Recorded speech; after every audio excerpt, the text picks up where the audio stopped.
আজকে আমি ইঁচড় দিয়ে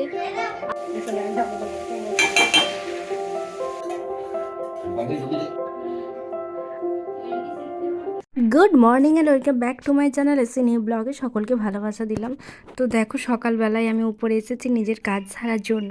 তো এত সুন্দর প্রাকৃতিক পরিবেশ দেখতে কারই বা খারাপ লাগে বলো তো। সুন্দর ঘাস আর চারিদিকে ধান খেতে ভরা জমি, আর পুকুর থেকে ধরা হয়েছে অস্ট্রেলিয়ান কইগুলি। আমার একদম অপছন্দের মাছ, কিন্তু এই যে পুকুরে প্রচণ্ডই হয়েছে। যাই হোক, ধরা হয়েছে, ভাগ হবে ঠিকই।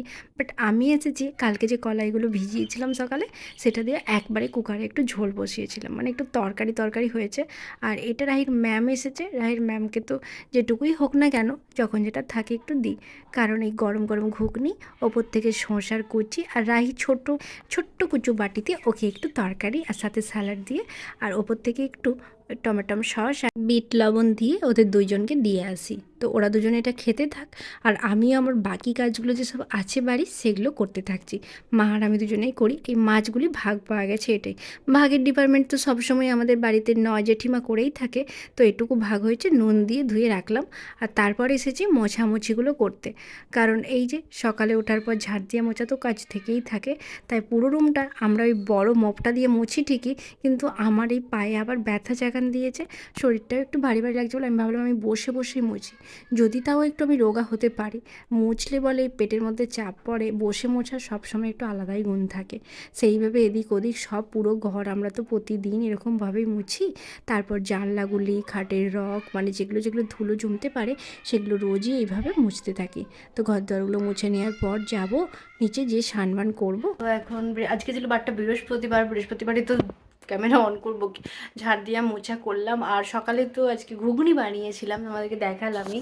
তো চলো ঘুগনি বানিয়েছি, আর আমিও স্টক করে স্নানটা করে নিয়ে ভগবানকে প্রণাম করব, মানে মা পুজোটা করে নিয়েছি, তাই আমি প্রণাম করব, তারপর গিয়ে ব্রেকফাস্ট করব। তো এই যে ওপর থেকে চানাচুর, শসা, টমেটোমের সস নিয়ে মুড়ি নিয়ে বসেছি আমার ব্রেকফাস্ট করতে।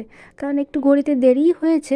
মাকে বললাম, মা তুমি খেয়ে নাও, আমি স্নান করে জামা কাপড় কেচে যেগুলো আমার ডিউটি থাকে, তাই একটু দেরি হয়েছে বলে আমি আমার মতো করে ধীরে সুস্থে খাবার দাবারটা খেতে থাকছি। কারণ যেহেতু আনাজ কাটার পর মাই তরকারিটা বসাবে, তো আজকে আমি ইঁচড় দিয়ে আলু দিয়ে তরকারি আর আলু পোস্ত। এসো এদিকে, এসো এদিকে, এসো পাতলো।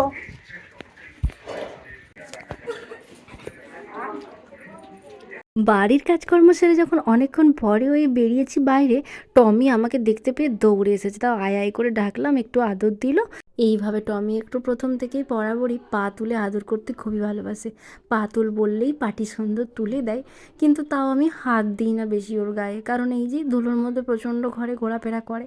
যদি ওকে আমার বাড়ির মধ্যেই রাখতাম, শ্যাম্পু দিয়ে স্নান করাতাম, তাহলে ঠিক আছে, মানে পাটুকুই ঠিক আছে, তারপর পা ধুয়ে রুমের মধ্যে আসি। আর এখানে করলা ভাজা হয়েছে। আর আজকে পঞ্চায়েতের প্রচুর লোকের ডিমান্ড হয়েছে একটু আমাদের বাড়ি থেকে চা বানিয়ে নিয়ে যেতে হবে, কারণ ওদের সকলে চা খাওয়া হচ্ছে। জানো তো, আমাদের বাড়ির যেসব জমি জমা রয়েছে তার মধ্যে দিয়ে প্রায় অনেকটা জমির উপর দিয়ে গ্যাস লাইন হচ্ছে, আপ টু পানাগড় থেকে হলদিয়া। এই যে গ্যাসের লাইন বা পেট্রোল পাম্পের লাইন, এইগুলো সবসময় হওয়ার জন্য তো জমির ভিতর দিয়েই করা হয়। তাই পাইপ লাইনগুলি করার জন্য আমাদের জমির উপর দিয়ে, জেঠুদের জমির উপর দিয়ে ভাগ পড়েছে। তাই তাদের কাছে গিয়েছিল, ডেকে পাঠিয়েছিল, তাদেরকে একটু চা বানিয়ে দিয়ে এসেছে মিস্টার ঘোষ।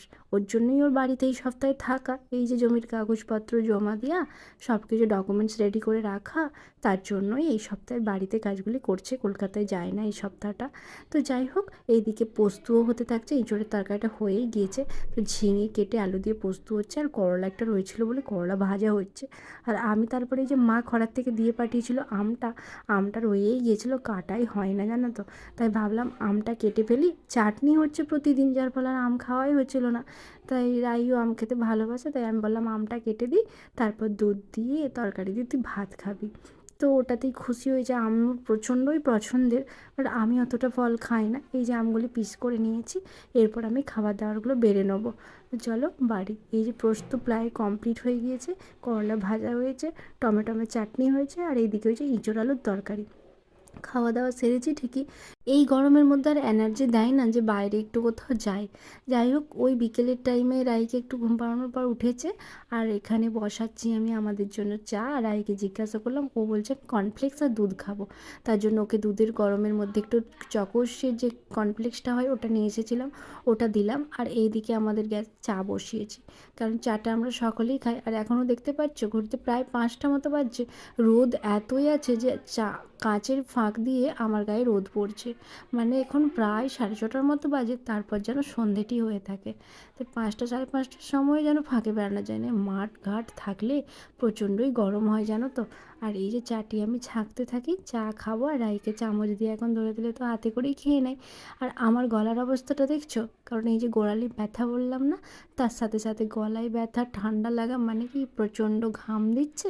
আবার কোনো কোনো সময় এত শীত করছে, মানে এই যে প্রচণ্ড পাখা চালালে ঘামটি বসে গিয়ে গলায় ব্যথা, সর্দি, কাশি এইসব শুরু হয়ে গিয়েছে।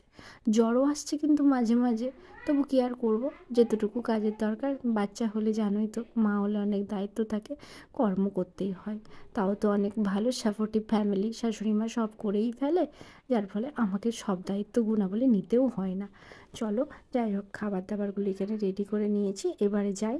কারণ এই চাটা আবার এতগুলো আমি ধরতে পারবো না, তাই কাপগুলি নিয়ে প্লেটের মধ্যে সাজিয়ে নিয়ে যাই আর রাইকে দিয়ে দিই, যে সবাই মিলে একটু সময় কাটাই চা খেতে খেতে। যদি মনে হয় এই বিকেলের টাইমে আমি ফুল গাছগুলো একটু জল দিতে যাই, আর আমারও বেশ মনটি ভালো লাগে ফুল গাছে জল দিলে। আর রাই এই যে বসে বসে খাচ্ছে আর বলছে ভালোই লেগেছে।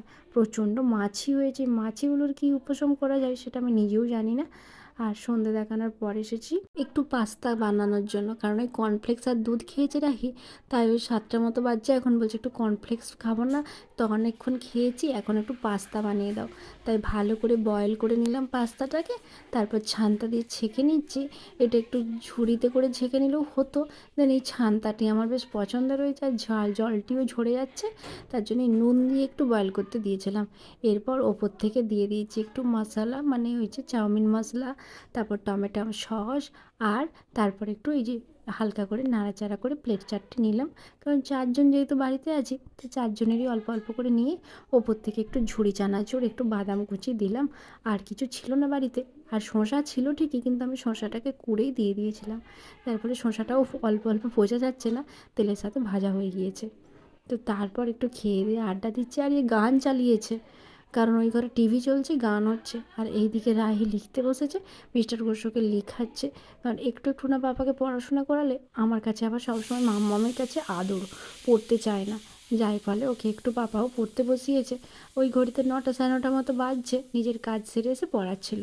আমি বললাম ঠিক আছে, তুমি ওকে যখন পড়াচ্ছ তাহলে আমি রাত্রির খাবার দাবারগুলো সব রেডি করে ফেলি। ওই রাত্রে তো দিনের তরকারি থাকে, তোমরা জানো আমরা ওইভাবেই খাওয়া দাওয়া করি।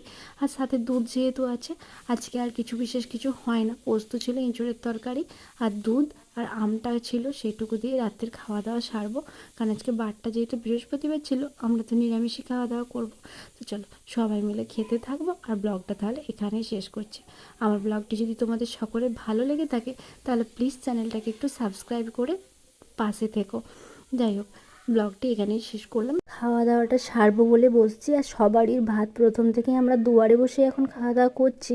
এই যে দরজাটুকু খুলে খেলে যেন একটু বাতাস দেয়, ভালো লাগে। আর এখানে একটু ভাত বেশিই নিয়েছি, কারণ টমিকে একটু লাস্টে দেবো, ও যেহেতু থাকে এখানে, দুধ মাখা ভাত দিলে খুশি হয়। চলো, গুড নাইট সকলকে।